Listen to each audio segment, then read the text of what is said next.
Good evening and Chatelet, everyone. This is going to be a lecture video, so this little gadget here won't move. I might poke at it every now and then to point something out, but it's a Meridian Explorer deck, and it got me into this MQA stuff. And I gotta tell you right up front that I've been on a bunch of audio websites for years, and 3 of those websites banned me this week. And I've been on them for 7 years, and the odds of that are somewhere between 132,000 to 50 million to 1 against being banned of 3 of those sites in 1 week. And since I haven't changed any, which you'll be able to tell very quickly when you listen to this, who changed? Well, it turns out that it's MQA, Master Quality Authenticated, and these people are going nuts. And they are extremely paranoid about DRM, digital rights management. And even though it doesn't look like any kind of a serious threat here, because it's going to be broad-based across the music industry rather than being hardware-based, where people can, like Apple, can actually just screw up everything that you do. So it's not as bad as Apple. Anyway, let's see. We're talking about suppression of speech here, because these 3 sites, they just started bombing my threads right away. And my threads were just my investigation of MQA. How does it sound? What are the DAC details and so on? They even had one particular troll, and there are a lot of trolls, but one particular troll kept trying to criticize what I was saying about whether there's a music player that can actually force the MIDI settings on my MacBook, because to get this MQA to play right, I had to set those settings manually to match the tracks. And he kept talking about Dale doesn't get it, and he's talking about all kinds of music players except the one I have, of course, which I made very clear what I had and why I didn't do that. And I asked if MQA able music players could do that.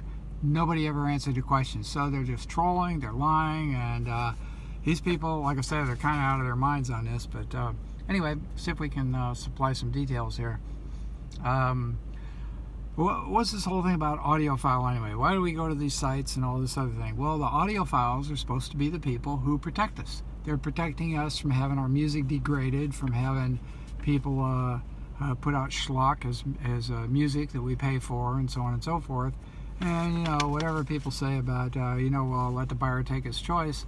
Fact is, they're supposed to be protecting us by informing us of all the right kind of stuff so that we make intelligent decisions. But on this particular subject, they are really not doing that. They're just suppressing speech and suppressing all kind of dissent and everything. And, you know, basically, when you get right down to it, these sites run a lot of heavy advertising, and they make money off of it, and they don't want to do anything to piss off their advertisers. So that's what this comes down to. They don't want to anger their advertisers. And apparently their advertisers are anti-MQA, at least for now. Once it becomes the standard, of course, and everything else, I'm sure they'll all jump on the bandwagon and claim how they were all for it in the first place. So anyway, let's see what else we can do. Oh, there was another thing that came up there too. Some of the trolls will say, wow, Dale got banned from such and such, so he must be a bad person. Of course, they would never say he must be a bad person. They just say it to as a kind of a smear. So I brought up other people in history that have been banned who were good people, or at least we knew them as good people eventually, but they were hated in their time. So they say, Dale is comparing himself to those great people. Well, no, they're lying. Dale was comparing his situation to those people's situation, not comparing himself to those people.